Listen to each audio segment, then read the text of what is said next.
Okay, I see we're streaming. Are we good, Lauren?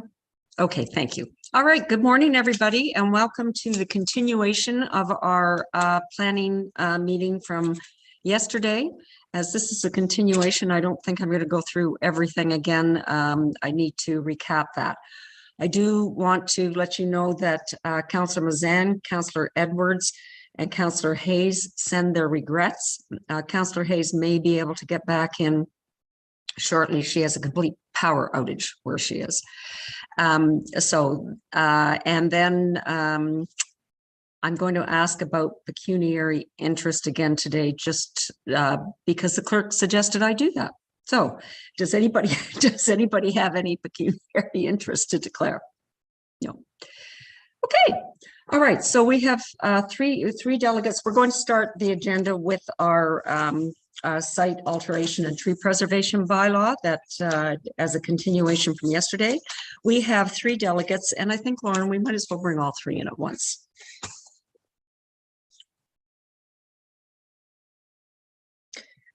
And then after that, we'll hear from Mr. Kennedy, just as sort of a refresh and then continue on. Welcome, Mr. Pierce. Good morning. Good morning. Would you like me to start? Well, I see Ms. Epplett is in, and I see that Mr. Sift is in. You are our three delegates, so if you would like to start, please go ahead. Oh, Councillor Roberts, are you waving for a reason? Just being friendly, saying good morning. Okay. Like we can do that, can't we? I'm beginning to think we get punchy after a few days of meetings, but I might be wrong on this. Okay. Mr. Pierce, please go ahead. Thank you very much, Chair Bridgman and councillors and staff.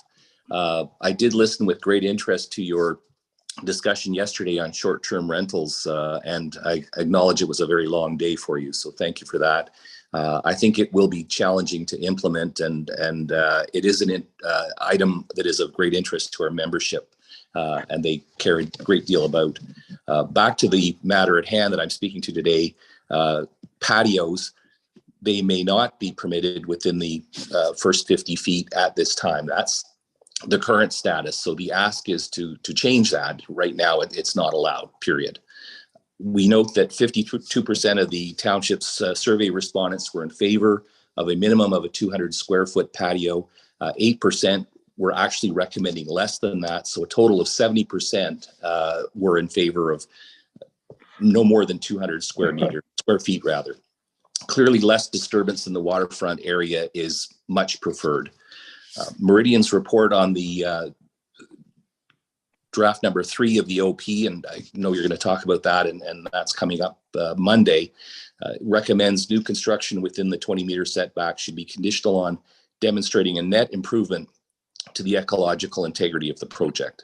This further demonstrates how concerned our community is about alteration within the setback area, especially when it involves removing trees and other vegetation. The tree conservation bylaw requires a site plan agreement in order to cut down trees for walkways and stairs within the buffer area, again, demonstrating the importance of trees and vegetation here. With regards to option 1, we're generally in agreement with that. However, we recommend that a maximum of 200 square feet of patio be permitted, period. Let's try this for now. Let's see how it works with the new OP and implementing zoning bylaw in the works. This could be revisited if felt necessary down the road. In the meantime, it is always an option for a property owner to request a zoning bylaw amendment, again noting any patio in the waterfront area is currently not permitted and requires a ZBA. At the last planning meeting, Mr. Clark stated that if I go to somebody with 1,000 feet of frontage and tell them that they get the same patio as somebody with 100 feet of frontage, they are going to do exactly what they have been doing. They are going to ask us to break the law and not enforce your bylaws. That comment is very concerning to me.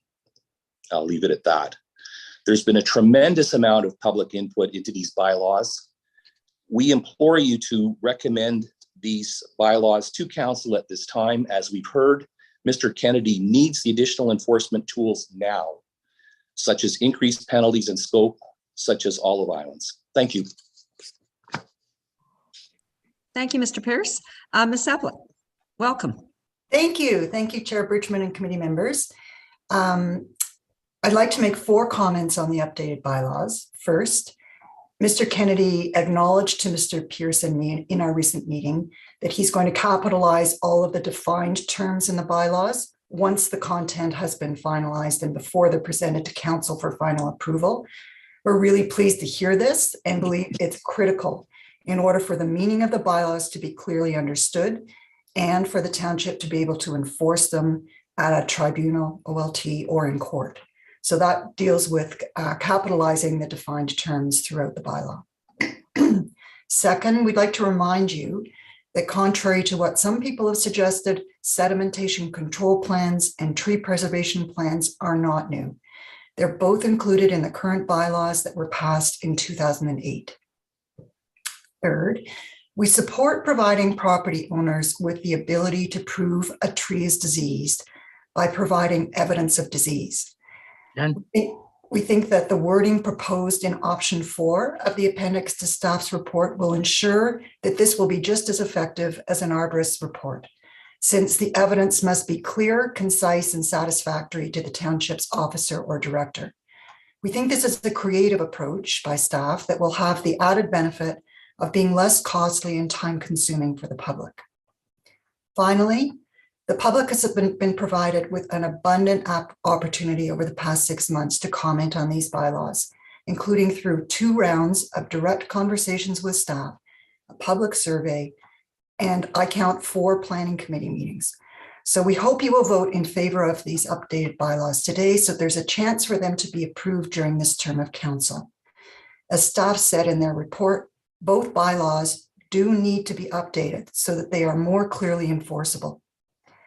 In conclusion, the MLA and Friends of Muskoka would like to thank Mr. Kennedy, Director Pink, and committee members for the tremendous effort and care put into updating these bylaws over the past 6 months. And we're optimistic that with enforcement and meaningful sanctions, they will help ensure that Muskoka is developed in a way that protects the environmental integrity of this area's irreplaceable lands, forests, and water bodies. Thank you. Thank you, Ms. Sablett. Welcome, Mr. Sift. Good morning. Hello, everybody. First off, I'd like to thank committee members for the opportunity to speak here today. I'm here representing both myself and our Muskoka, a group of local residents, business owners, and cottagers looking for a balanced and sensible approach to development in Muskoka that provides landowners with what they want to enjoy their properties while also protecting. As recommended in the last meeting, we did take time to meet with Mr. Pink and Mr. Kedney recently to better understand the issues they are having and try to get our heads around some of the details of these bylaws. I would like to thank them for their time, along with all staff efforts over the last number of months on these bylaws. As I read through the staff report, along with the appendices, I was encouraged to see some of the new options presented, but I still struggle to understand why these bylaws have so many new items in them. Really, all we needed was to strengthen some wording around enforcement, not create new and more complicated rules. Let's move on to the bylaws. In regards to the land that this bylaw affects, I will ask committee members to reconsider changing the distance from 200 to 300 feet. I'm still not sure what goal this accomplishes. Please provide the public with more examples of how changing from 200 to 300 feet will help. I also don't think entire islands should be targeted. These should be treated the same as mainland properties. At a minimum, there are other large islands that should be placed on the exclusions list. Enforcement, inspections, and educations are the only things that will stop the issues we are having. This is where the energy should be spent, not creating more regulations. Patios. First off, it's good to see in the options a designation around lots less than 300 feet and over 300 feet, but I feel the other terms are still too complicated. Some more simple language could be that on properties with less than 300 feet of frontage, the gazebo and the patio are interchangeable. The patio has less built form and must be 15 feet back from the lake, while the gazebo can be 3.3 feet from the lake. I think we can all agree the patio in this case would be the improvement. For lots over 300 feet, the patio and the gazebo could still be interchangeable, but the patio can be larger, say 300, maybe 400 square feet, giving property owners enough room to enjoy the patio or fire pit as a family. The patio, no matter how we look at it, is still less built form than the gazebo. It's also not a structure that allows clearing around it. Would you not rather a patio with no walls, roof, and a foundation 15 feet from the lake in exchange for the gazebo? Let's not take saunas away from people. They are small 100 square foot structures that already have to be set 15 feet back from the lake. People want to swim after a sauna. This is part of the cottage culture and has been for many years. And I bring that up because I know we're not taking saunas away from people, but if we say you want a patio and you lose all the other buildings, then theoretically you're going to be losing your sauna if you want the patio.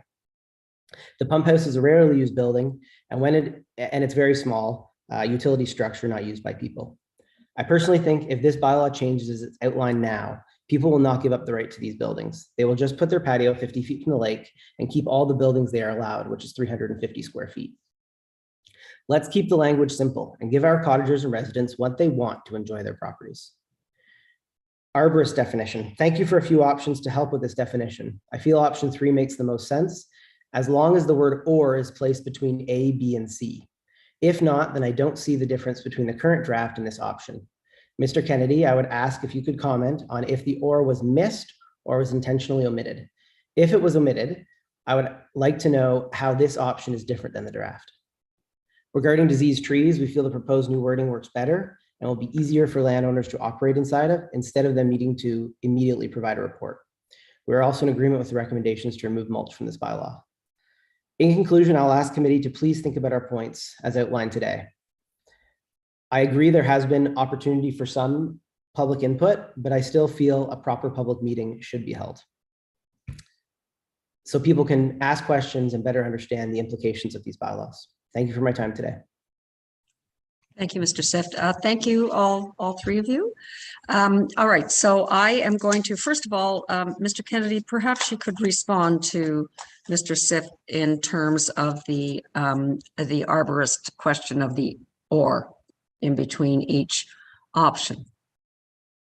Hi, through the chair, I think for clarification, I'm looking at the definition here, and through the options after option 3 or C, I'm assuming it does say or. So I'm a little bit confused at where the and the or should be replaced. So Jason, could you clarify that for me? Go ahead, Mr. Sift.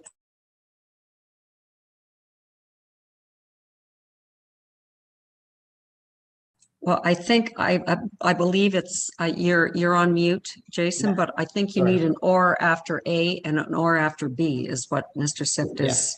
Otherwise, you have to have all 3 of those qualifications. If you put an or there, then it's any one of them, and then C would be or D would be the grab all, which means or the director. It looks like you have to qualify for the first A, B, and C, and or D. How I read it right now. So I just wanted to make sure that we were clear on that. Mr. Kennedy? Yeah, through the chair, actually, the way it's written is at the top there, and satisfies at least one of the following requirements. So any one of those and you're good. Okay, that gives me the clarity. Thank you. Great. Okay, thank you. So Mr. Kennedy, do you want to give us a quick recap? Excuse me, a quick recap before we start discussing this? Thank you. Yeah, thank you, and good morning, committee members. I know it's been a long couple days, so I'll try to be quick and concise here. This has been to committee a number of times, so I don't think there needs to really be a fulsome introduction to both of these bylaws. You will see the options that we have chosen for committee's recommendation for the different items in the Appendix 1. Realistically, you could have endless options in this. So it all depends on what committee wants to agree on. If we would also obviously recommend what we have recommended in the appendix, but committee, if you choose to do so, you can switch and change numbers if you wish. But I will keep it at that, and we can start the discussion, and I'm here for any questions and clarifications. Thank you. Okay, thank you. What I would like to do is actually start with the mulch and move back to the ones that are going to have more discussion. So committee, can I have a thumbs up, or do we need to vote individually on these, Madam Clerk? A consensus? Okay, a consensus that as amended, the mulch actually comes out of this. Are we in agreement with that? Yes, no, Councillors Jacklowitz, no, or I mean, we could have discussion. It was the majority. So, oh, Councillor Nishikawa, welcome. Okay, now that we have Councillor Nishikawa, I think I want to just revisit that to confirm. So we will remove mulch from this bylaw. How do we have in favor of this? So I can get a read on this one.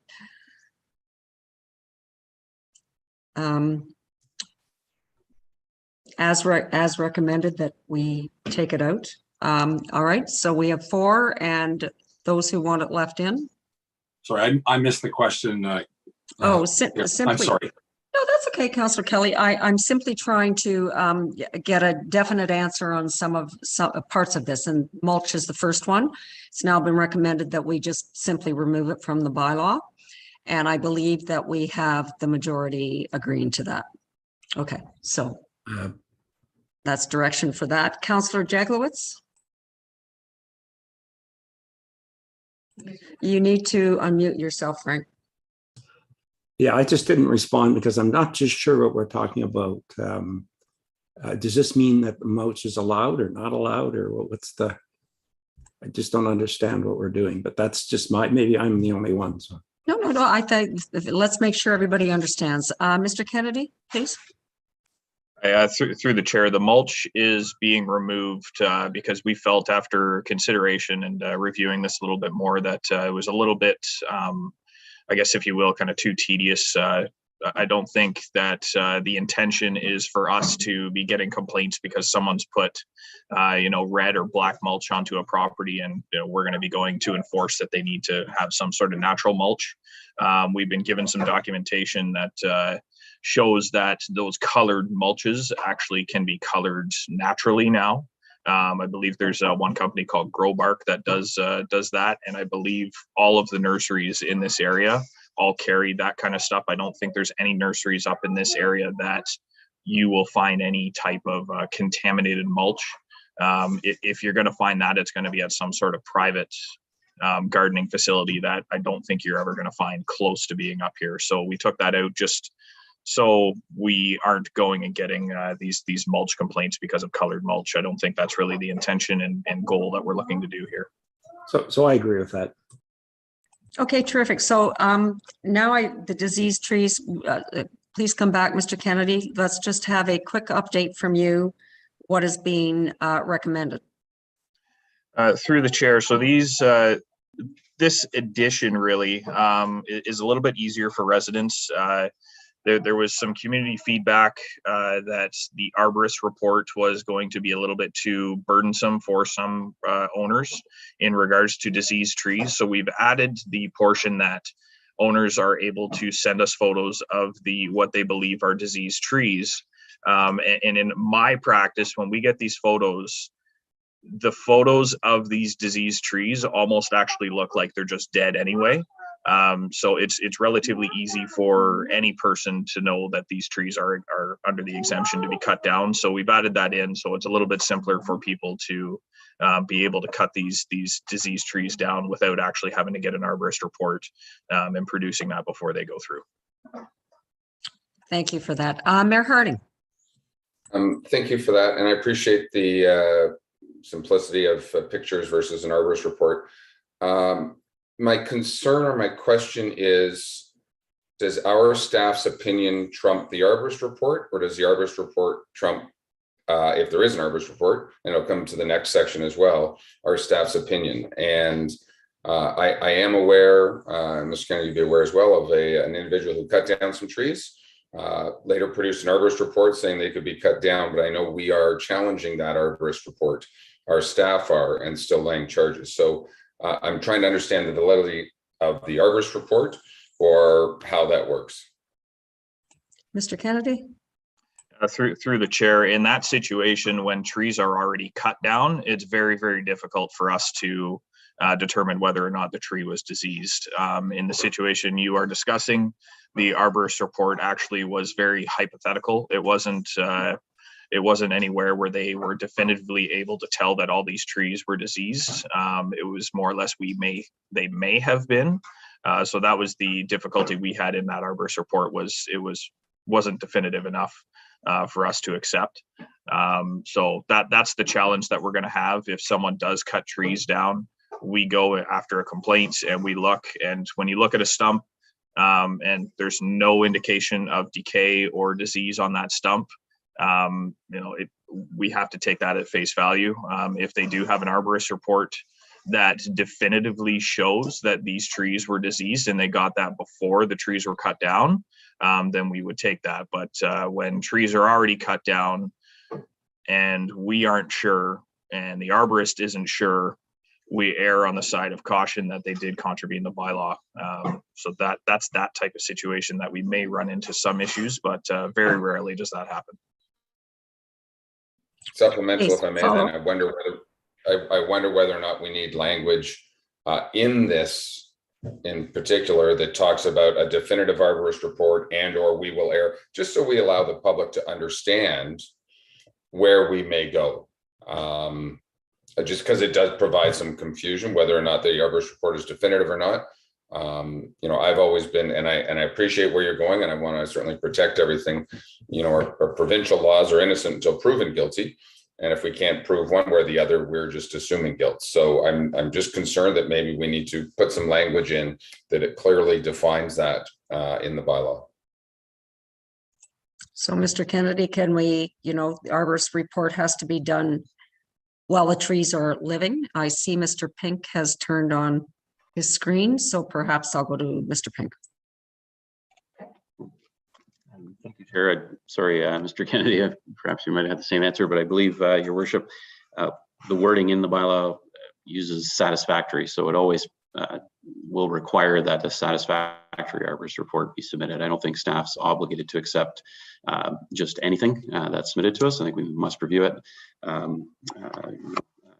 objectively, and there is language to that effect that I think will address your concerns. Thank you. Are you good, Mayor Harding? Okay. Councillor Kelly. Thank you, through you. I don't believe this is the same question, but it might be.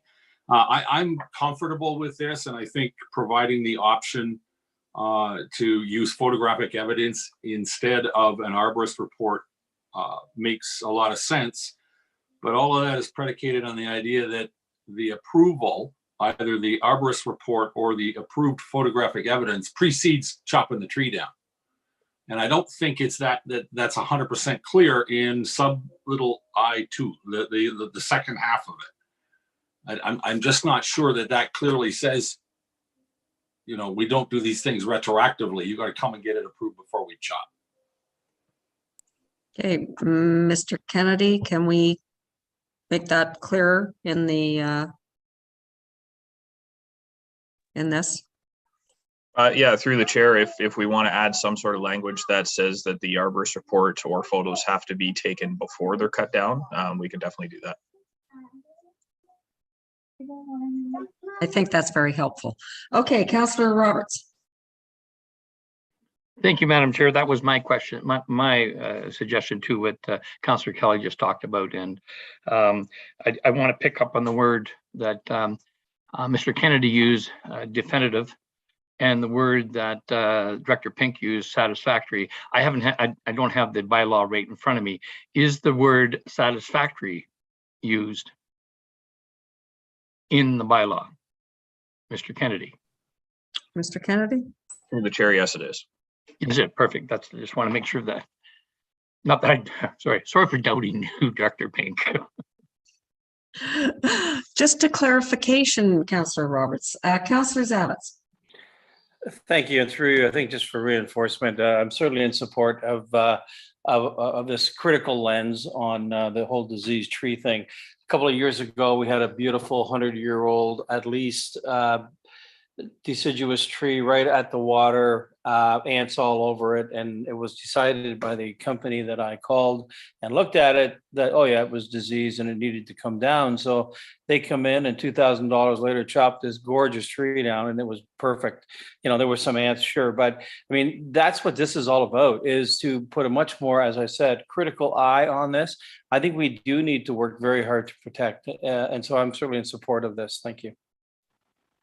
Okay, Mr. Kennedy. Thank you, Chair. I just Okay, so I am certainly reading from this that with what we've talked about here, we are all in support of this in terms of the disease trees.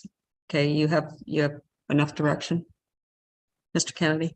Okay, great. All right, let's go back now to the arborist. And I think option 3 is the one that is being recommended, and that is the one that Mr. Sift needed the clarification on, and I got that clarification. Are we all in agreement with option 3? Okay, we're good. Okay. The next one I want to go to before the patios, because that's going to be the most discussion I would gather, is the request by our Muskoka that we do not increase our control zone to 300 feet within the waterfront from 200 feet, and that we do not include islands in their entirety, except for, I don't have that in front of me. I think it's the 5 islands that we identified in this bylaw. So do I have any appetite to discuss, at this point in time, we're at 300 feet. Do I have any appetite to discuss it going back to 200 feet? Mayor Harding? Thank you very much. I guess the question from an island perspective, I know we've sort of included all islands.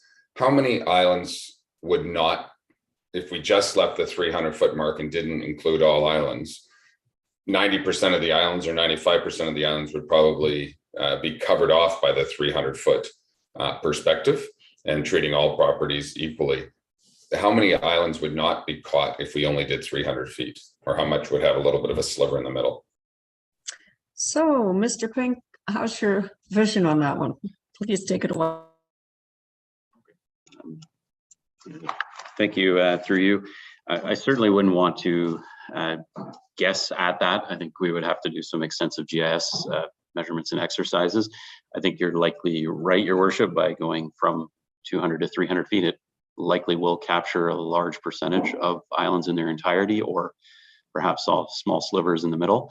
However, I wouldn't want to take a guess at the exact percentage of that. If committee wishes, we can certainly explore doing that research with the district GIS department, but it will take some time. Okay, Councillor Nishikawa. Thank you. I read a number of people had said, it was sort of interesting when we got some of the replies back, because while people agreed with it, they didn't agree with it. There's concerns certainly on the small lakes, for sure, because in some cases that is their whole lot. And also, I think the thing that struck me the most was that we're changing this to the 300 feet. But in fact, we have only really, in my opinion, started the bylaw exercise, if I wanted to say that. I'm really appreciative of the current bylaw staff that we have, but for many, many, many years, we weren't getting a whole lot out of that role that we expected. And I'm just pretty concerned that I would just like to see more results of what we currently under our bylaw of 200 feet. I would just like to see the results of us implementing all of these other basically complaints under the 200 feet. So just throwing that out there, I just read lots that people were more, what was wrong with just enforcing the bylaws as they are, because they just weren't being enforced. Okay, thank you. Councillor Roberts. Thank you, Madam Chair, and through you. If my memory serves me correct, or my background and experience in that, the reason for the inclusion of a total island, except where we identified the larger islands, is because that whatever happens in the middle of that island or on that island goes directly into the water. And when you clear property the purpose of the foliage is to filter everything or anything that it can before it gets in the water. So I think it's got to stay at the 300 feet, and I think it's got to stay for all islands except where Muskoka identified some other islands that were fairly big. And I really don't know these islands. And I'm saying if we included those islands that were mentioned in their one letter, I understand it'd be highly unlikely that anything on those big islands in the middle is going to cause a problem, but should we include some of those ones they mentioned? And why did we just pick the ones that we did? So I guess to summarize, why did we pick only those islands, and how do we draw the line? And I'm in full support of including all islands in for all coverage. All right, thank you. Over to you, Chair. Thank you. Mr. Kennedy, could you help us with, I think they're the 5 biggest islands we have, but please clarify. Yeah, through the chair, that would be correct. Those are the 5 like really large islands that we have. As Mr. Pink said, we can go back and actually do measurements through GIS, but again, that's going to take quite a bit of time to do. If council wishes to, or sorry, if committee wishes to add islands in there, I have a feeling that we're trying to keep things simple. And if we add more islands on top of what we already have, I think it's really going to get muddled for a lot of residents. So either we keep it as is, or we go back and just say 300 feet across the board. To be honest with you, 300 feet would actually be simpler than having this whole all island thing. But again, that is up to committee's decision there. Okay, thank you. Councillor Jaglowitz. Thank you, Chair. I support keeping both of these in. I've seen instances where people have done things past the 200 feet, not on islands, that has not been appropriate.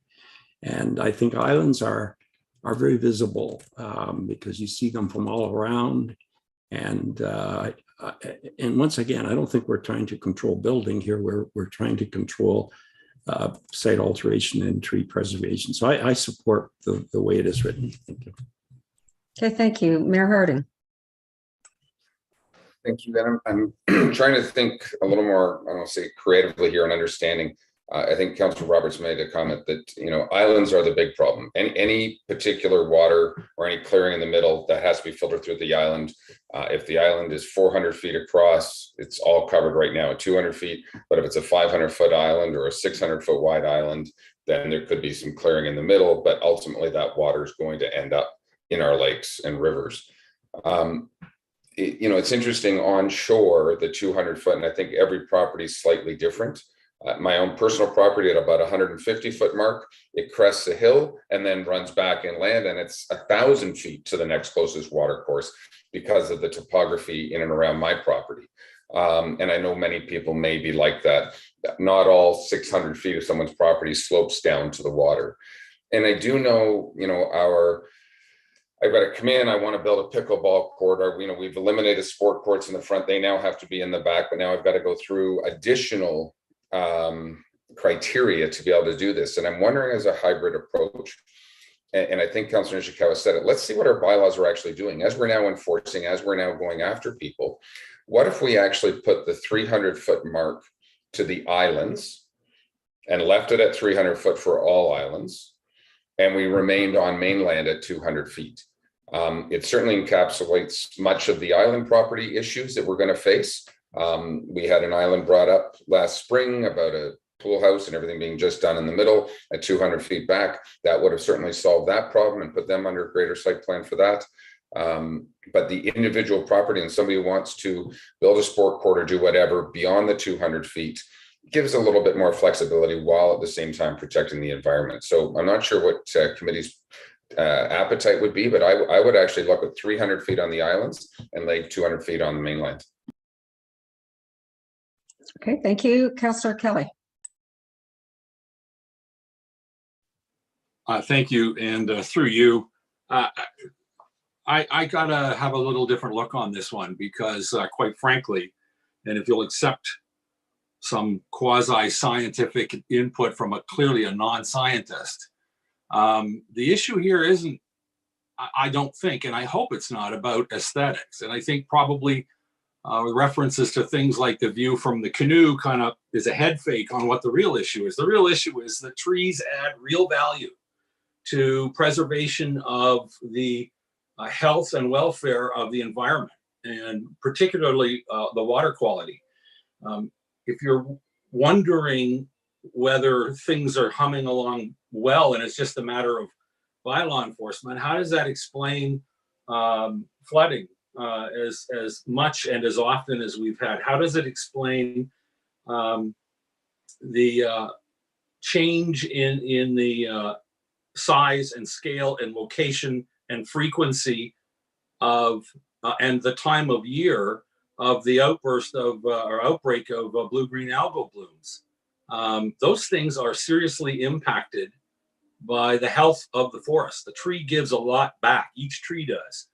So I look at this, again, I'm trying not to worry so much about aesthetics, because when we get into aesthetics, we'd have on the screen in front of me 9 different perspectives on one issue, on what's nice.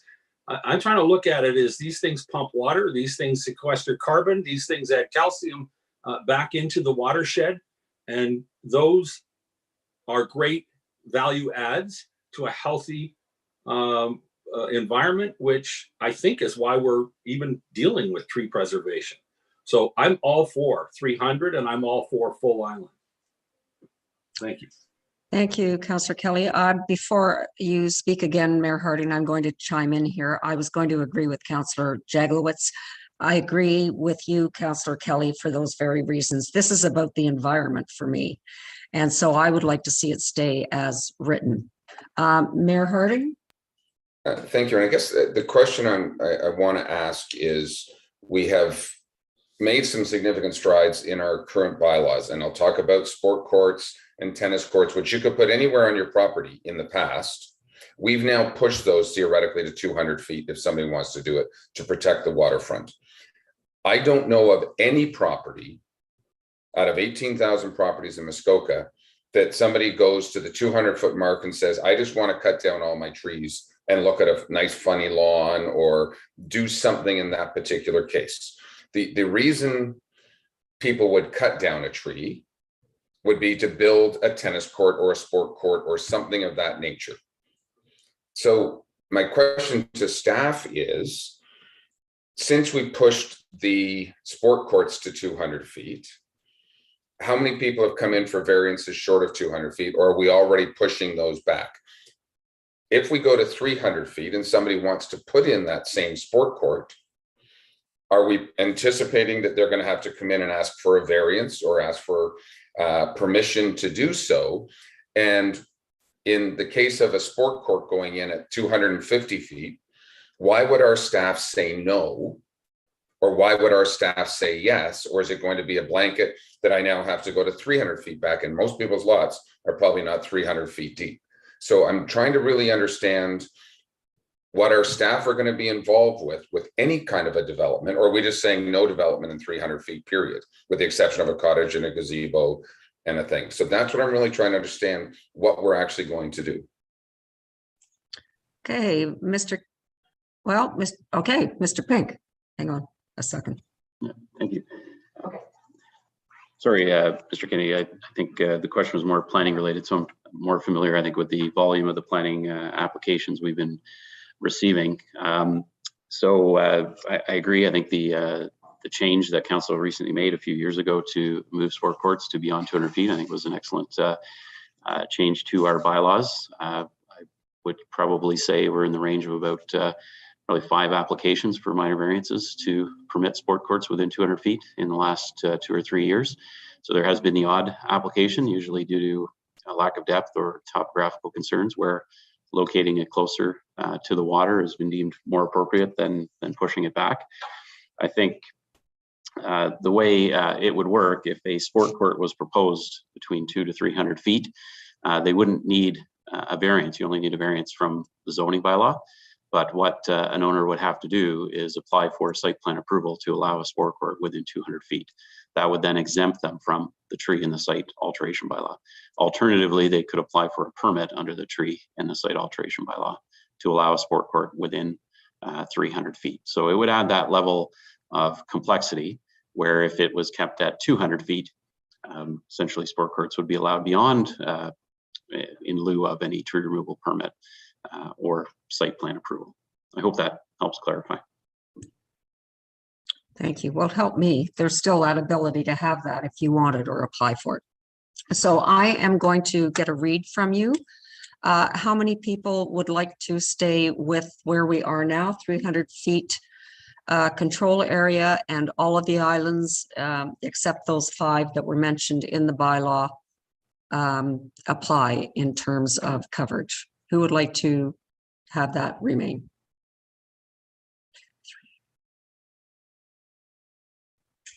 Okay, 1, 2, 3, 4, 5. All right. Okay, so that carries. All right, that carries. All right, so we're done with that part.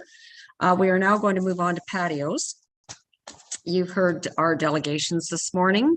Mr. Kennedy, could you please recap where we are in terms of what we've got in front of us? Because I know you changed nothing after the last meeting. And then if you could just describe the options that are being suggested here. Thank you. Thank you through the chair. Just let me pull it up here quickly. Okay, so for patios, walkways, and stairways, as it's written in the current draft right now, we would allow for any property, regardless of the frontage, to have a 200 square foot patio within the first 50 feet of the high water mark. Obviously with our provisions that we have with the 15 feet, the joints, dry laid, etc. With these options and with staff's recommendation of option 1, we split it and used 300 feet of assessed frontage, not straight line frontage, so assessed frontage. If you are under 300 feet, we recognize that we have a lot of 100-foot lots along the water that if the way the bylaw is written now, you could essentially have a 200 square foot patio and a 200 square foot gazebo on every single 100-foot lot. And we felt that if people did use that and built to the max, if you will, that would create a lot of tree removal and site alteration within that first 50 feet. So we recognize that, and in lots that are under 300 feet of frontage, we are now going to allow one of either a 200 square foot patio, a gazebo, a sauna, or a pump house. Once you get to 300 feet or over, we would allow for 2 of those 4 options. And we would allow for the patio to be, just give me a second here. Yeah, so we would allow for 2 of those options. So you can have a gazebo and patio, gazebo and sauna, however you please. If you do not have any of a gazebo, sauna, or pump house, we would allow for the patio to be a maximum of 300 square feet. But you would forego any of the other options that you would be allowed on that piece of property. So that is the way this is now written in option 1, and that is what we are suggesting. And we also have put more provisions in if you do choose on the bigger lots. If you want the 2, if you want a gazebo and a patio, we require that they're going to be distanced apart by 15 feet, so they can't be conjoined together and then make one kind of 400 square foot area. And other than that, I don't believe there's anything else that we have added. So that is what we're looking at this point for our option. As I said in the introduction, there are multiple options that we can pick. There's multiple numbers that we can pick.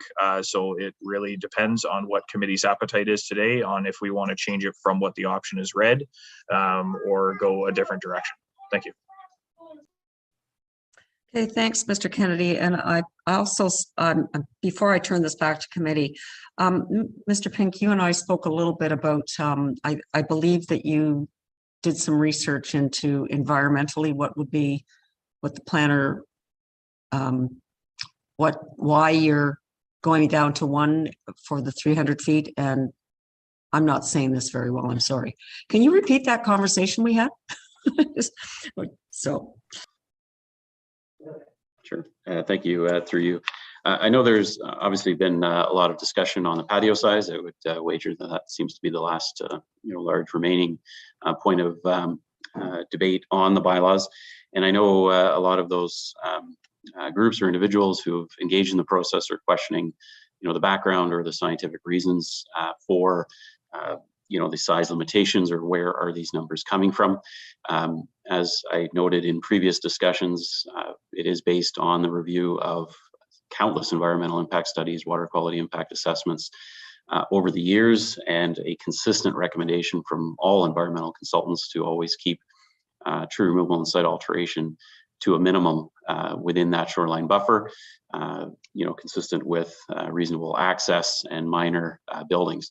So through this process, and more recently, Mr. Kennedy and I did reach out to an environmental consulting firm that typically does represent the municipality, doing more peer reviews than private consulting work, to get their opinions on what is actually minor and what is an appropriate extent of alteration in that shoreline buffer. And the fairly consistent feedback is to keep it as small as possible. They would suggest really around that 200 square foot range, really not going larger. Obviously not an excessive number of 200 square foot clearings, but at appropriate distance from them to ensure that they're sort of nestled amongst the trees as opposed to large cleared areas. So I think that feedback really confirmed Mr. Kennedy and I's position and recommendations to you to date about the permissions for alterations in that shoreline buffer. I think we've been cognizant and appreciate and recognize that it's a desired feature on a lot of properties, and we are seeing them, but we need to balance that with ensuring the shoreline buffer remains intact and serving the function that it's intended to do, which is to filter runoff, absorb nutrients, absorb stormwater, and protect water quality. And we think keeping shoreline buffer, patios to that 200 square feet, give or take, is really the appropriate recommendation for the objectives we're trying to achieve. Thank you. That's exactly what I was asking for. So, Mayor Hardy? Thanks. I don't want to talk necessarily about the size of the patio. The one question I have is, and this whole bylaw is to allow property owners to remove trees to put in a patio without a variance or anything else, or to remove trees to put in a gazebo or a sauna or a pump house. What if we actually allowed them to put a sauna in without removing trees? That the sauna's on piers and all the ground's there and will still filter all the water underneath the property. Is that negative and harmful? So I totally get that I've removed a tree to build my 200 square foot patio, but especially if I'm on an island property, what happens when I want a pump house to protect to add a fire pump that's a 5 foot by 5 foot square building to be able to do that, and I can put it on my property without removing trees? Have we contemplated that? Do we want to contemplate that going forward? Because I don't think that's negative to the environment, depending on how that building sits on the land. I realize the view from the canoe in too much built form, but I'm just concerned that I get one or the other, and I can probably put the other without removing a tree. Mr. Pink, would you like to comment on that? Thank you. Again, Mr. Kennedy, I think more a zoning bylaw question. So, sorry for jumping in again, but through you, Chair, Your Worship, keep in mind the zoning bylaw allows currently, and we have not opened up a process to change that. You can have 2 out of 3. This has been in place since 2015 in bylaw 2014-14. You can have 2 out of the 3 gazebos, pump houses, and saunas, whether you remove trees or not. That's not proposed to change unless council directs and we go through a zoning bylaw update, but we don't have the zoning bylaw in front of us. We have the tree preservation and site alteration bylaw. So an owner can put as a right a gazebo and a sauna, or gazebo and a pump house, and that would continue.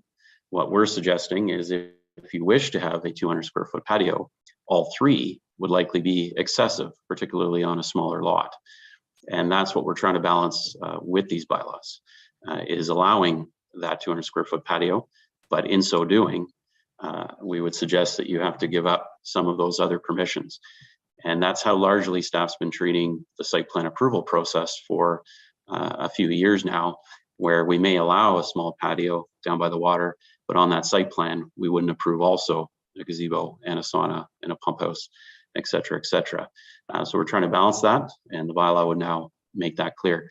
There's another, small nuance that I think people perhaps need to be clear on, and hopefully this helps for committee's deliberations. But the tree, it's almost as if we're debating this is a patio bylaw. It's not a patio bylaw. The tree in the site, what it will permit is you to remove trees and alter your grade to put in a patio. If you are not altering grade and if you are not removing trees, nothing prevents an owner from using that portion of their property as a patio. That has always been in place, and that's not proposed to change. All these bylaws do is, if you wish to cut down trees and alter your grade, bring in fill or remove rock or earth, in order to construct patio, we want to put appropriate limits on it. And that's where the size and the appropriate mitigation measures need to be in place: the sediment fence, the joints, dry laid, et cetera, et cetera. So I hope those clarifications help. Follow up, Mayor Harding? Thank you. Then I think we might need some more clarification, because I certainly was confused. And especially when I read, patios, walkways section as follows, that only one of the following are permitted within 50 feet. So I look at that and say, I either get my gazebo or my sauna or my pump house, only one of those, not two of three. So I'm not sure how the two bylaws work together, other than you get them and you can take down trees to get one more or one less. I'm not sure how the two bylaws work together. And that's my confusion. As I read this section, I'm going to guess that the public is going to be certainly confused about it, and may have been confused about it, because thinking that this may trump the existing 14. So, forward. I think we got that. You cut in and out. Mr. Kennedy? Through the chair, I think that this one may be intertwined with the zoning bylaw again. I think Mr. Pink kind of explained it quite well there. That the zoning bylaw does, as of right, permit you to have two of those three built form items, and we are now putting into this bylaw the patio section and allowing you to remove trees for that kind of thing. So I don't really know what more I could add on to Mr. Pink's description of what he just said. I can understand the confusion that Mayor Harding is putting forward. I would have to think on that a little bit. I believe the zoning bylaw, actually, I don't even know if the zoning bylaw would trump other bylaws that we have in this in the township, in any municipality, really. I don't know if the zoning bylaw is kind of the golden standard, if you will, for that kind of thing. But Mr. Pink, I'm not sure if you might be able to chime in on this. Mr. Pink? Thank you. I'll try to, again, clarify, but again, perhaps if you can sort of point out where the confusion lies, but the both bylaws will work together. I don't think it's a question of one trumping the other. They work interchangeably, and it's perhaps is somewhat of a unique approach, but the zoning bylaw will allow, again, 2 of 3 of buildings and structures. Keep in mind, zoning bylaws regulate buildings and structures. Saunas, pump houses, and gazebos are buildings and structures. You would be allowed 2 out of 3 in the front yard. So the zoning bylaw requires all buildings to be 66 feet back from the water, but it does allow certain minor accessory buildings to be within that. We've allowed that since the 80s. It's been refined over the years, and the current bylaw states 2 out of the 3.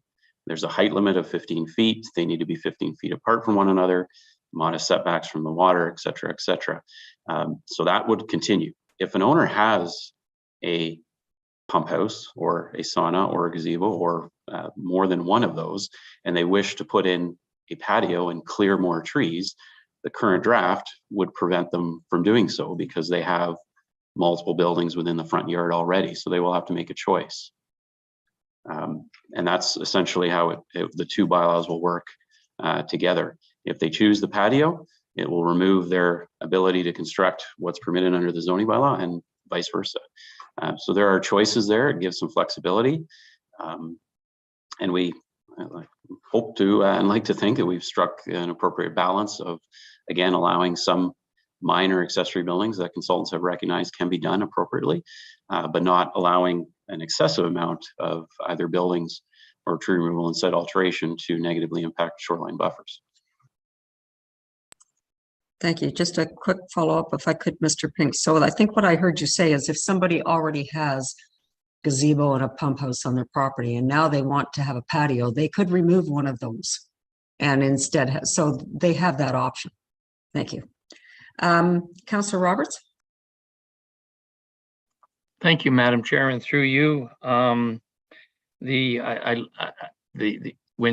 the word built form comes up, there's nothing stopping me from putting a fire pump, I don't believe, down by the water if I don't remove any trees.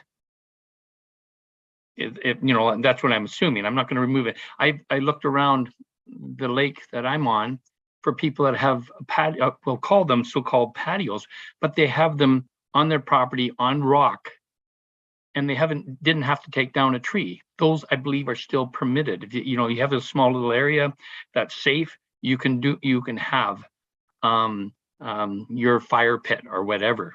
It's when you change or put stone down or change the grade, this is when it applies. So I just make that statement. Now, thank you, Madam Chair, for your leniency there. And also I would like to, I'm going to bring up a couple points here, but also after patios and before we close off, there's one other area I'd like to talk that may or not be missed in the site alteration and tree preservation bylaw, and that's within the 15 feet. So I'll come back to that at the end. But right now, the one question I have are the joints between the hard rock surface or patio stones. What is the width of that, the minimum width? So can they be, if I put patio stones, is it like 1/8 of an inch that I can, or is it a 1/2 inch that to allow, because the whole purpose is to allow the water to filter down, the joint is to allow the water to filter down. So is there a minimum or maximum? No, I guess it wouldn't be a maximum. So that's what my question, first of all, to start with. Okay, Mr. Kennedy. Through the chair, that was in one of our first drafts, was a joint spacing of, I believe it was two inches, and when that was put in the survey, we received quite a big feedback that, you know, that was a little bit too far overreaching, so we removed that number and put in that they at least need to be spaced out. We don't have a minimum or maximum number. We just require that there is joint spacing in those patios that make sure that that area is permeable, is a permeable surface still. Okay, so I think we need to, I understand the 2 inches is maybe too much, but I'm not an environmentalist. But there's got to be something that I can't just lay down a 200 square foot patio and have, you know, 1/8 of an inch beside each one, between each one, because the whole purpose of this joint is to allow the water to go through, not to go out to the edges and flow out. Am I wrong? Mr. Kennedy? Yeah, through the chair, that is correct. That's the reason why we have the joints in patio. If we want to put in a minimum distance of a joint, I would say it has to be at a very, very minimum. If it's 1/8 of an inch, then we put an 1/8 of an inch. I guess that would kind of be up to committee's decision on what you guys want to do with that. But it would be difficult for us. And like, again, that's one of those really overreaching and kind of tedious things. I don't think the intent of this bylaw is for us to be getting complaints that, you know, the joints are really, really small, and we're going to be going out there with tape measures and measuring each joint. I don't think that's really the intent of what we're looking for here. I think the way it's written at this point is that we need to make sure that it is a permeable surface. So if, the joint isn't there, then yeah, we're going to be enforcing it, making sure that the joints do come to that. But I think there's no one on this call that has the knowledge of what an acceptable joint would be. That's my personal opinion. Mr. Pink did mention earlier that he had contacted an environmentalist. So if we're going to use permeable as in our bylaw, then we should be stating what that is. And as from an expert, not from 10 good intended members of committee. So actually, Councillor Roberts, I was going to go there too and say, could you not go back and ask the people that you consulted what the minimum is to get proper runoff from this? And I don't know how we don't put something in there, Mr. Kennedy. I understand what you're saying. I'm having a hard time imagining people calling you about that, but you probably have many stories you could tell me. So, but there is a little bit of concern about 1/8 of an inch. I'm not sure how to resolve that, Councillor Roberts. So perhaps we hear some from other councillors at the moment. Yeah. Councillor Jaglowitz. Thank you, Chair. I have 3 things I'd like to bring up, and just to preface it, that the reason I'm bringing them up is that I think I'm concerned that we should protect that 50-foot buffer as much as possible. So please consider them in that light. The first thing I wrote down was that these documents don't have a definition of patio, gazebo, sauna, and pump house. And I think I've now understand those definitions are likely contained in the zoning bylaw. So if they are, then that's fine, because I couldn't see where a gazebo could be 200 square feet, but it's probably in the zoning bylaw. So I'll go by those. But when we talk about a patio, I don't see a definition of a patio in this document. And I think it would be helpful to define that. And then that leads me into the second part. And that is that I've heard that possibly a patio could be considered a sun deck, and a sun deck allows a hot tub. And I'm just wondering how that's handled. Is a patio a sun deck, and it permits a hot tub, and maybe you could talk about that a bit. But the third thing, and probably the most, and by the way, I favor the minimum size patio. But the third thing are the walkway and stairs that we seem to be ignoring, although it's in this. The way I read it is, an owner is permitted to remove trees and alter site for stairs, walkways to a maximum of 6 feet in width and for an unlimited length. And that really concerns me. And we have evidence in some properties where people decide they want those walkways to go right around the entire front of the property, and they could probably be within 15 feet of the water, I guess, under this. And I think that needs some tightening up. It's almost like, as you say, a patio can only be 14 feet wide, but you don't say how long it can be. So I just wonder if I could get some answers on that and see where we're going. Okay, Mr. Kennedy. Through the chair, the option, if you read them on section A, number 7, it reads that the installation of a walkway or stairway does not cause or result in the removal of any tree in contravention of the township's tree conservation bylaw unless otherwise granted permission through site plan agreement. So that clearly does state that you can't remove trees to put the walkway in, and that is in an attempt to be consistent with what the site plan agreements that we see come through. I think every single one that I've seen in the last 5 or 6 months, and probably before, say that if you want a walkway, it has to meander through the trees. that they can't cut any trees down. So that's trying to be consistent with what planning has done with site plan agreements. So to answer Councillor Jagelowicz's question, you are not permitted to cut down trees in order for this walkway to go down to the boathouse. We don't have anything in there that permits, or regulates how many walkways, but we are not allowing trees to be removed. So that does in turn make it quite restrictive, really, for those walkways. Thank you. Mr. Kennedy, I think the other question before I get back to you, Councillor Jagelowicz, was is a patio a sun deck? And then you can put a hot tub on it. Sorry, so through you, Chair, the hot tubs in the zoning bylaw are restricted that they have to be a minimum of 50 feet back from the water. So it would not, like if someone builds a patio in the front yard setback as we're allowing now, we would not allow a hot tub to be then put on that patio. Hot tubs themselves have to be at least 50 feet back from the high water mark. So people would not be permitted to put a hot tub on one of these patios if they build it within that 50 feet. Okay, thank you for that clarification. Councillor Jagelowicz, do you have a follow-up? I do, and I would then request that you might consider putting that tree removal limitation right in the patio section, just to make it clear. I see you've got it somewhere else, but it certainly wasn't.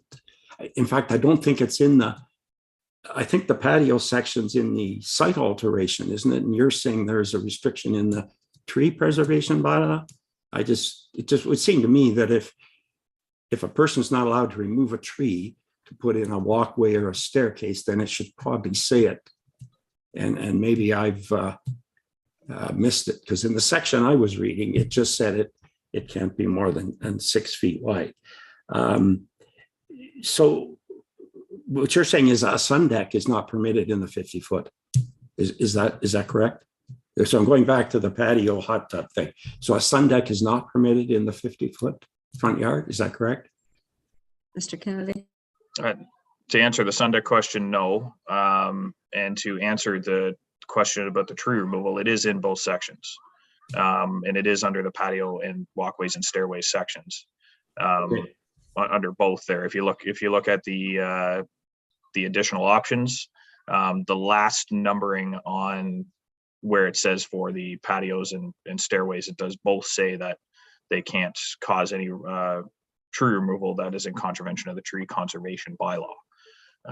So I'd have to take a look at the. No, actually, you're correct. I see it now. It wasn't up in the section, but it is there. So thank you. You've answered that part. Thank you. Thank you. Okay, Councillor Kelly.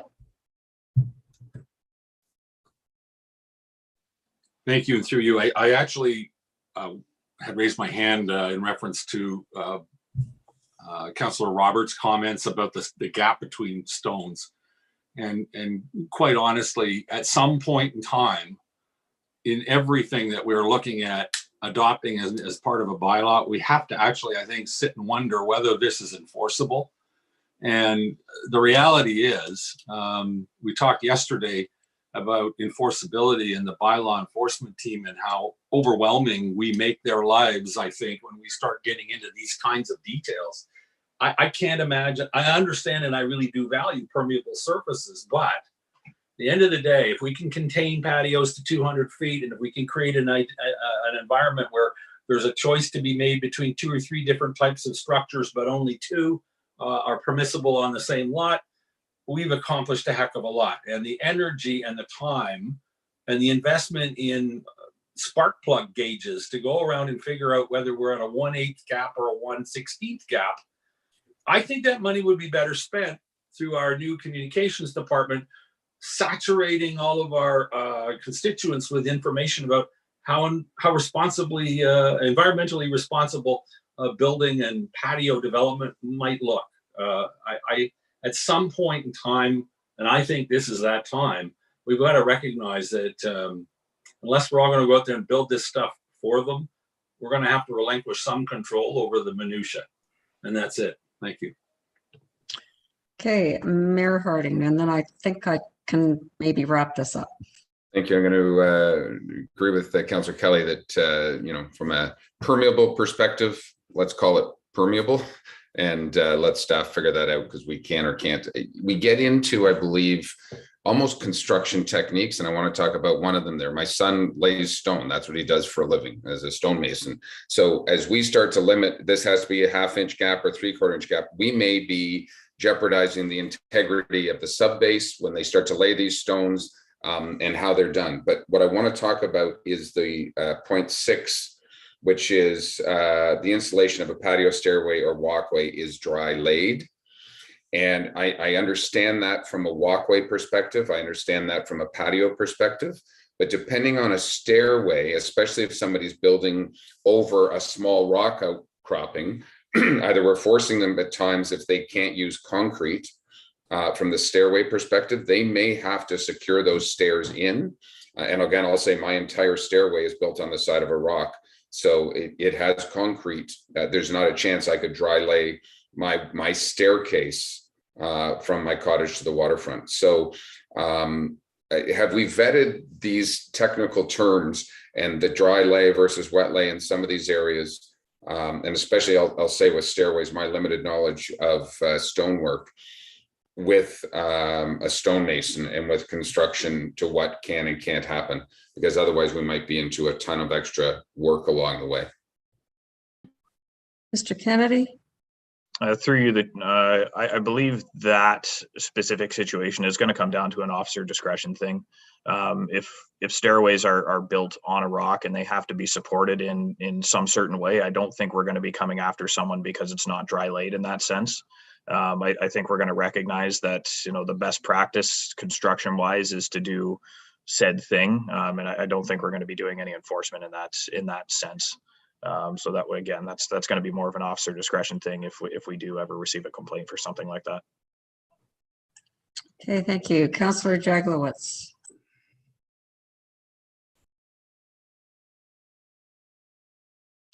Unmute yourself, Frank. Yeah, thank you. Can you hear me now? I'm still confused. I just want a further clarification on what I raised earlier, because I heard the director say that right now a person can have a patio in the first 50 feet as long as they don't alter the site or remove a tree. So now we're putting in the permission to have a 200-foot patio, and I understood him to say allowing site alteration and tree removal. But then I see in 6, I do see what the bylaw officer bylaw director pointed out to me, that the installation of the patio, walkway, or stairway cannot result in the removal of any tree in contravention of the tree conservation bylaw. And then it has this thing that says, unless otherwise granted permission through a site plan agreement. And of course, that site plan agreement will be staff approval. So under what circumstances then would staff grant approval to remove the trees? So it's now confusing to me. So what's the intent there? So is this more planning, or Mr. Kennedy? I can take a stab at it, Chair, but I think it might be more for Mr. Pink. I believe we have to recognize that there are going to be some properties that don't have as many trees as other ones. And if they're going through a site plan agreement to, be able to access the water on their waterfront, that they may have to take some trees down. And that would be something that I would assume would be agreed upon in the site plan agreement, that they would be able to take some trees down to get to the waterfront. There's a number of properties that I'm aware of that don't have as many trees as others that are able to do that meandering through the trees. But if they wish to cut a bunch of trees down to get to the water, I don't think we want to see a straight line from the cottage all the way down to the boathouse and have a runway type of thing going down to the water. But I don't know. I think maybe Mr. Pink might be able to shed some light on what planning staff approval would be in that sense. But I think, yeah, we have to recognize that there are going to be some very, very heavily treed lots in the front yard, and that they may more than likely have to cut down a few trees in order to be able to access their water where a dock would be or a boathouse would be placed. Oh, Mr. Pink. Yeah, thank you. For you. There is a number of small nuances in this patio, stairway, walkway section, and I believe, and Mr. Kennedy, correct me if I'm wrong, but the sections you're referring to that reference other sections, as we talked about earlier, if you obtain a building permit, you can remove trees and alter grade within 15 feet around that. So we made that clear in the patio, stairway, walkway section that exemption doesn't exist for those structures. Otherwise, we're talking about 200 square foot patios plus 15 feet around. I think, again, the nuance is the stairways and walkways won't allow tree removal, but we clearly recognize that a patio will likely result in tree removal. I don't think it's too practical to say you're allowed a 200 square foot patio, but you can't remove a tree for it. So there are those nuances within. The reference to site plan approval, I think the best way I can answer that is, as we all know, it's very difficult to write a bylaw, as we're all seeing, for the myriad of unique properties that exist in the township. And I think that's one of the benefits of the site plan process. And as I've said many times from the onset of these discussions, that these bylaws that we're talking about are really stopgap measures for those property owners that are not subject to a site plan agreement. They really just control illegal tree removal and site alteration where that site plan approval doesn't exist. As we know, through the official plan review process, we're going to have to update our site plan control bylaw. We're going to subject a large amount of additional development to site plan control. And through that process, staff will visit properties and work with owners to identify, these parameters that really we're discussing today.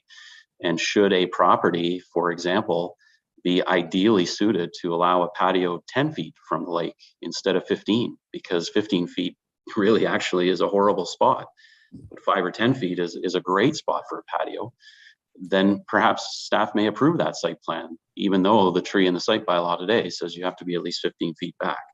Through that site plan process, you can again negotiate, work with owners, you can gain additional plantings, securities. There's all kinds of tools through that process to make sure that properties are developed in the most appropriate fashion. And the way the municipal act is set up and the bylaws are set up, if one obtains site plan approval, the site and the tree preservation bylaw are moot. That site plan prevails. So that owner can develop in accordance with their site plan. So again, we can work with owners to perhaps gain planting somewhere else, or perhaps a 250 square foot patio is not the end of the world on a certain property. Staff may approve that, again, in compensation for other works occurring on the site. So I hope that helps explain the nuances of the that patio, stairway, walkway section. But in lieu of a site plan, you can remove trees for the patio. The walkways we still want to meander, and neither would be allowed that 15-foot buffer around to be cleared. I think that's how the bylaws are set up as currently drafted. So that may just have to be clarified there. And also, I think there should be some limit on the length of a walkway staircase. I just leave that for you, just so that people don't abuse it, as some people have. Thank you. Okay, thank you, Councillor Jaglowitz. I think you're talking about walkways that meander all over the property, as opposed to getting down to the lake. Okay, Councillor Roberts. Thank you, Madam Chair. And first of all, I want to thank my colleague, Councillor Kelly, for bringing back in the joints, because it appeared I was disjointed. So it was great that you brought it in, because this is great when you have a small team of people that can sort of throw out ideas. Hey, you didn't think about this, and our eye on the ball should be this. So thank you for that. And so, but I wanted, and what happened when I said talked about the joint, then the next councillor came along and we got off topic, and sometimes I notice we get off topic or we lose really good points and we go to a vote real quick. So there's a couple of things that one thing that we talked about that I think I noticed this morning that we really need, and Councillor Jaglowitz mentioned it, is within the definitions of both bylaws. What is a patio? What is a walkway? Etc. So I had it on a Word document here. I'll bring them. So what is a gazebo? What is a sauna? What is a pump house? And what is a sun deck? It should be in my belief, it should be right into the definitions, or if you're not going to include it in this bylaw, at least have a reference to where the reader, the public, can go to find out what I can do for a gazebo. And that, so rather than, well, what's this mean? You know, what is a gazebo? Well, I think a gazebo is this. Anyways, what are your thoughts on that, staff, or Mr. Kennedy or Mr. Pink, the definitions? So Councillor Roberts, what you're really asking is to make this an easier read for our public, I think. Is it? So Mr. Kennedy, is there any problem with just reiterating those definitions in this bylaw? Through the chair, no, we can do it one of two ways. We can either put the definitions and say as per the definition of the township zoning bylaw, or we simply just copy and paste the definitions from the zoning bylaw into these ones. Not a big deal. I can get that done for council next month.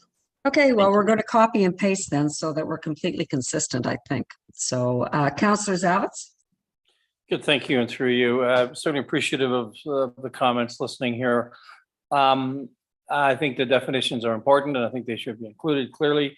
But I think more importantly, what David said, tools. He used the word tools, and I think we need to, I think we need to get up a little bit in the drone and look down on this instead of mucking around on 1 inch, 2 inches, 3 inches, as Councillor Kelly and Roberts had indicated. Good discussion, good dialogue. We need to give our people who are going to be administering these new rules, these enhanced rules, these rules that work in complement with and to what are our existing bylaws. So I'm looking at that in a more fulsome manner, and I'm hoping that we can get to good positive conclusions and let staff feel that they've been supported by virtue of clarity that we'll provide here today. Thank you. Okay, thank you. So I think everybody's had a chance to speak.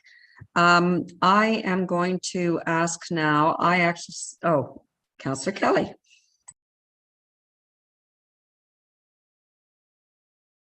You're on mute, Councillor Kelly.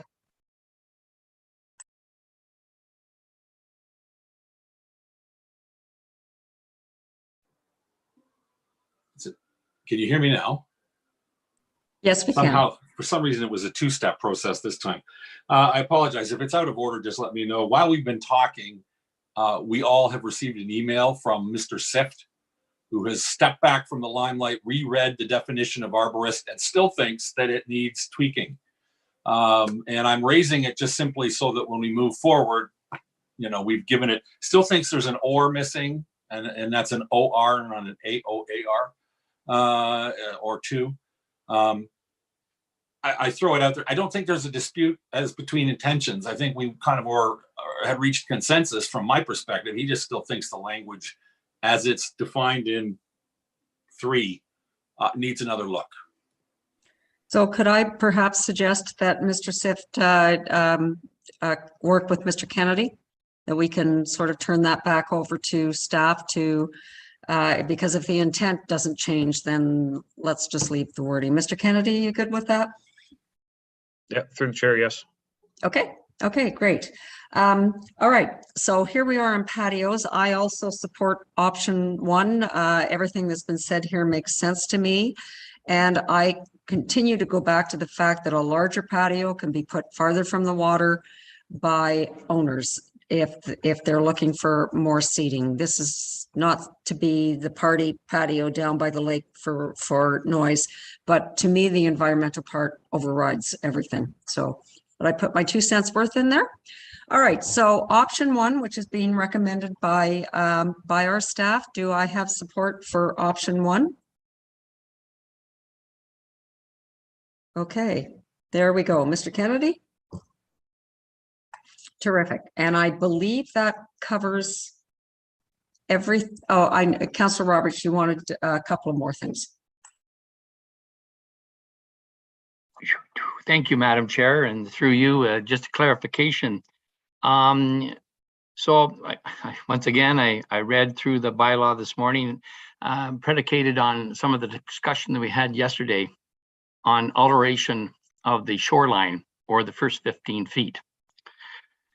And I got thinking about, Mr. Kennedy, the DBH definition and the breast, the 4.5 foot height and what that must be before you can't cut a tree.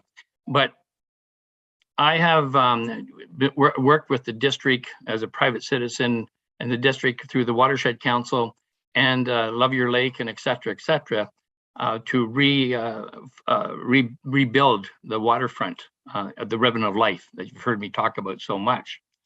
So if I'm within that 15 feet, does the bylaw as written stop from the removal of small shrubbery, natural, along the shoreline? Or do we have a gap there? How do we protect that 15 feet for the Ribbon of Life? Mr. Kennedy? Through the chair, I guess, yeah, the way the bylaw is written, anything that is under 1 inch at breast height for diameter would not be part of the bylaw. So if anybody has small shrubs that are along the waterfront, I would honestly argue that if you're going to be taking out all of that stuff, you're probably going to be making a bunch of holes to dig out the roots, and that's going to end up causing site alteration anyway. So we'd be able to do it in that sense. But on the words of the bylaw, if anything is under 1 inch, people would be permitted to remove them without any consequence at this time. And I think ours at this point, if I recall looking at other bylaws, the 1 inch DBH is the most restrictive I have found in any bylaw in the surrounding municipalities in the district, and even farther than that. So I have a supplemental, Madam Chair. Go ahead. Other municipalities don't have the water and the concern with water quality, or most of them don't have the concern with water quality. And the district strongly supports protecting that buffer in all ways possible.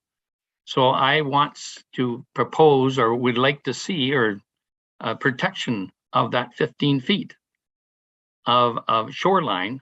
And if it requires, you can't cut down any ferns, anything, any disturbance without a permit of some sort.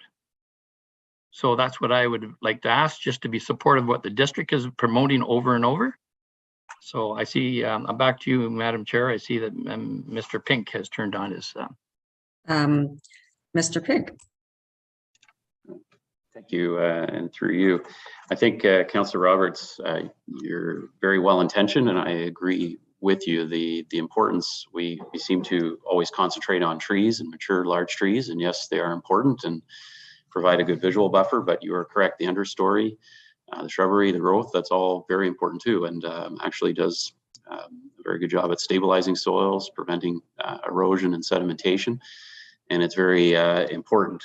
So I look forward to committee's discussion on controlling that, because we are opening up the tree bylaw. The only thing the main reason for wanting to chime in, I think committee really needs to be cognizant of the difficulties that is going to place on bylaw enforcement staff and the resources that may have to be devoted to do that. I'm not implying that it shouldn't, but hopefully you can appreciate it's a challenge now to control large trees that leave stumps and clear evidence of violation, et cetera, et cetera. It will be extremely challenging to police shrub, ferns, grass removal along our shorelines. It will be a challenge, but like I say, it is an important issue. So I just wanted to put that out there to frame the upcoming discussion. Thank you. Councillor Jagowitz.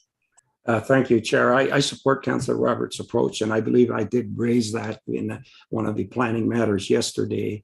So there was a good example of what we should protect. So I fully support that, and I know it would be burdensome, hard to enforce, but I think it's important to give the message, at least put it in there, so there's a message to people. That's what we're trying to protect, and try to enforce it as best possible.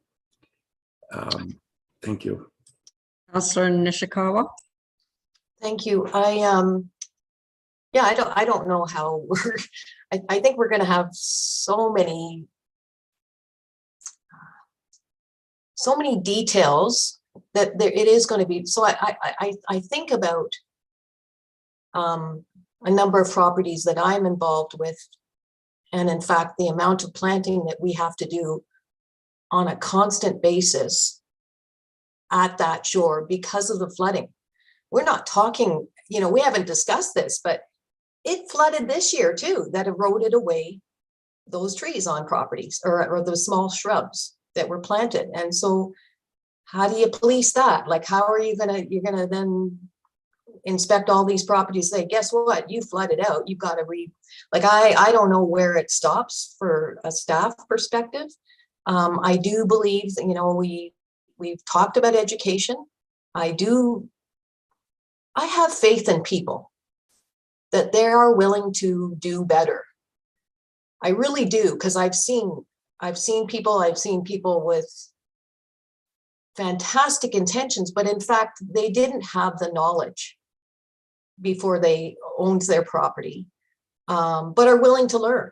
So again, point out where literature is available, all of that, like whatever we're putting in place. I sure hope that we have something of suggestions, like construction techniques, for instance. We talked about this before. What are the best techniques to use when I've often asked if we could have something outside of the building department, posters of some form, saying these are the best techniques. We don't need another picture of what a landscape might look like somewhere else. I just think we should utilize some of that space when people are coming into the building department to educate them. I just don't know that, I don't know if we're going to tighten this up anymore, if it's actually going to be doable, I suppose is the better way to say it. But I actually do believe, and I know others, we've just been in my opinion, very negative against the general population. And that's not my lived experience. And I am there every day on the water in certain locations, and I see people trying to do their best. But I don't know if I want to set up any new rules that they're going to be penalized because of Mother Nature as well. And again, let's not forget that our watershed is controlled by the hydro companies, and we're seeing that right now. And again, look at our small lakes in Morday that are very drastically altered right now, but we don't talk about that sort of thing. My suggestion would be, I'm not in favor of more putting more on the enforcement department, and I can see a flood of stuff coming in as soon as anybody does anything on their waterfront. But we do have a new communications officer, and I could see a section on Engage Muskoka Lakes and then try to get the word out to go there about the waterfront.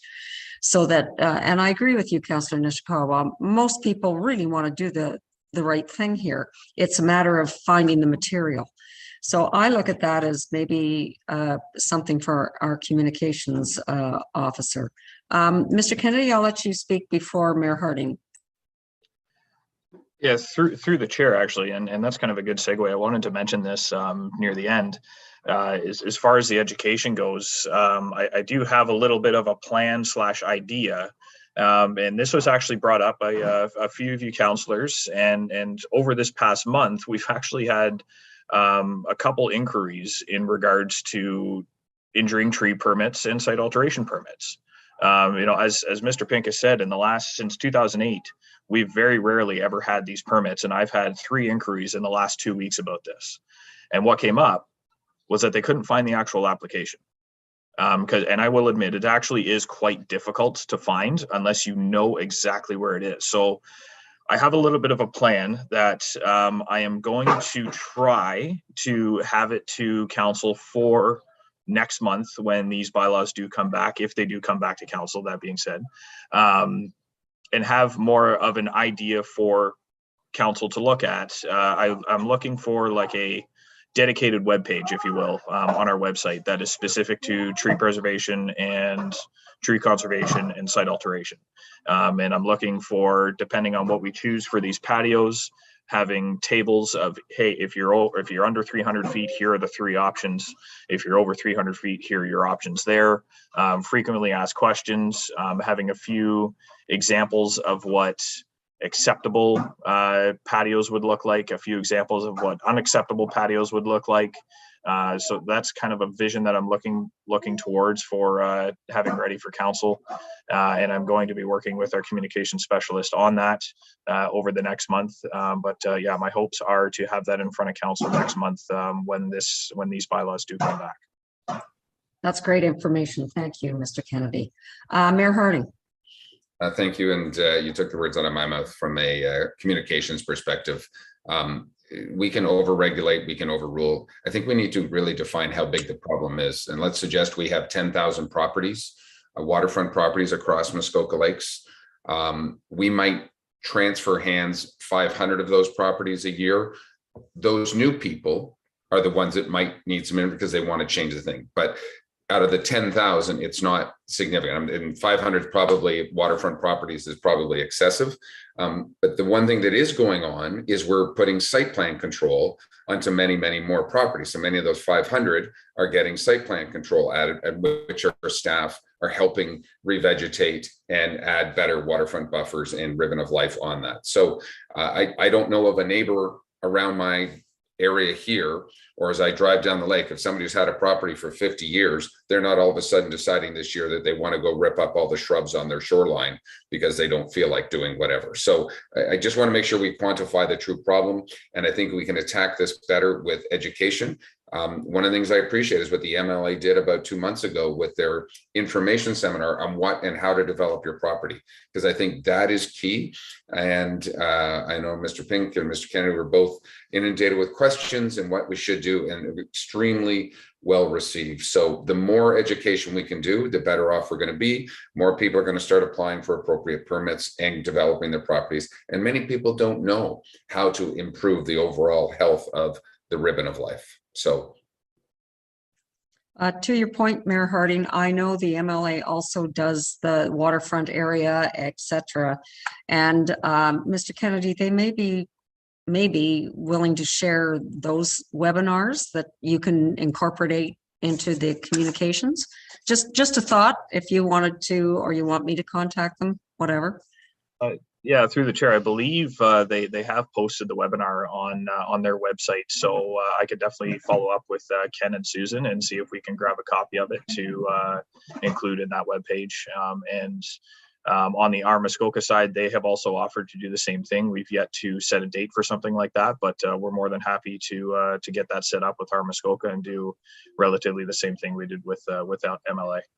Yes, I know both organizations are anxious to increase our education, but I think the MLA also has a specific sort of waterfront and the plantings and all that stuff. So that may not be for today, but okay, thank you. I'm going to read this now. Moved by Councillor Hayes. No, she's not here. Moved by Councillor Zavitz. Seconded by Councillor Kelly. Be it resolved, the Planning Committee recommend to Township Council that the draft site alteration and tree conservation bylaws attached as appendices 2 and 3 to report number bylaw 2022-05 as further amended by Planning Committee during their extended meeting from June 16th. Can I put June 16th, or do I need to change that to the 17th now? I would change it. Okay, that's what I thought. Okay. During their meeting of June 17th, 2022, be approved. Discussion, all in favor? Madam Chair, that carries unanimously. Thanks, everyone. And we're going to take a 10-minute break now, and then we'll get back. And I think we're hearing from Mr. Moore after this. So back at 10 to 11.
Okay, everybody, if we could get you back, we'll, at least I think my prediction, we can wrap up before noon is going to hold this time.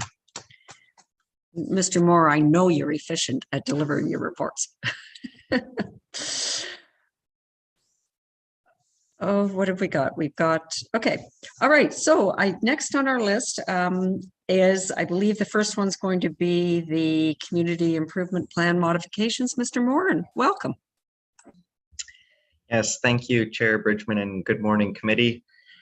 Both reports are regarding the community improvement plan. The first one is regarding some slight modifications.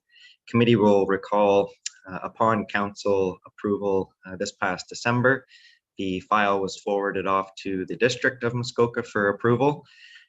Their staff had some slight modifications that they presented to their committee in May, which was approved by their committee and recommended to District Council for approval. They had passed along those modifications to staff. We've reviewed them and we have no concerns with them. Some slight kind of language tweaks here and there, but a summary of the modifications are highlighted in the report.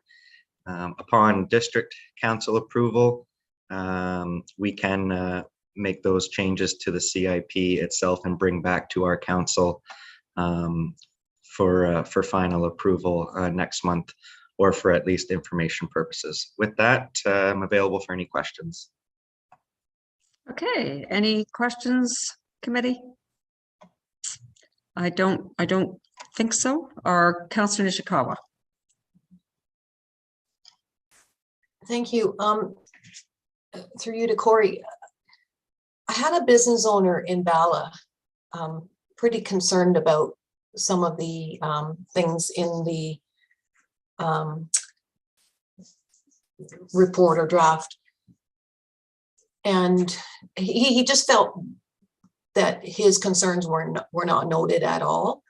And in fact, some of the suggestions about the signage, for instance, would impact his business considerably. I'm not quite sure how this individual gets heard.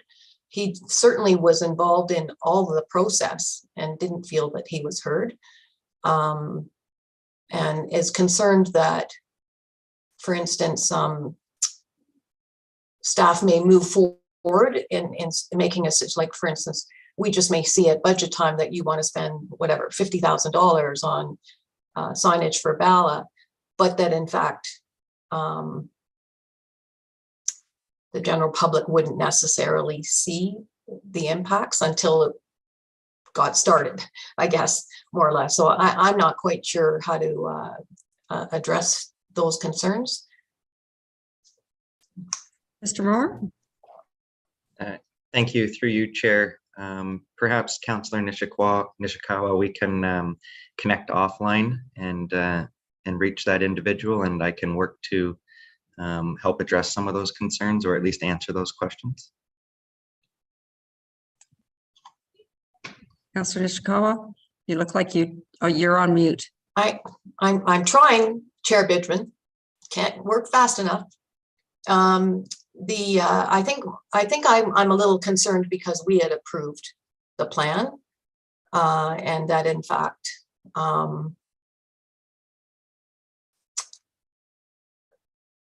even like, yeah, his concerns will be brought forward, but they already came forward.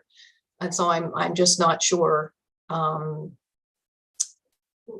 if we have to actually do a resolution of some form to make changes so that his property was not going to be impacted. That's all. So I guess, yeah, we'll talk offline, but that's the concern, is that, you know, some of those things, and felt, you know, we've heard this before, but it was just a cut and paste exercise. And that was not necessarily addressing the uniqueness of this community, I guess. Thank you. Okay. All right, Mr. Morrow. I'll leave that with you and Councillor Nishikawa. So let's, that was an information report, I know. So let's move on to your private sector incentive program policy. Yes, thank you, Chair Bridgman. So one of the final pieces to the CIP process and the development of it is the private sector incentive program side. And with that, we've drafted the policy attached as Appendix 1 to help guide that administrative process.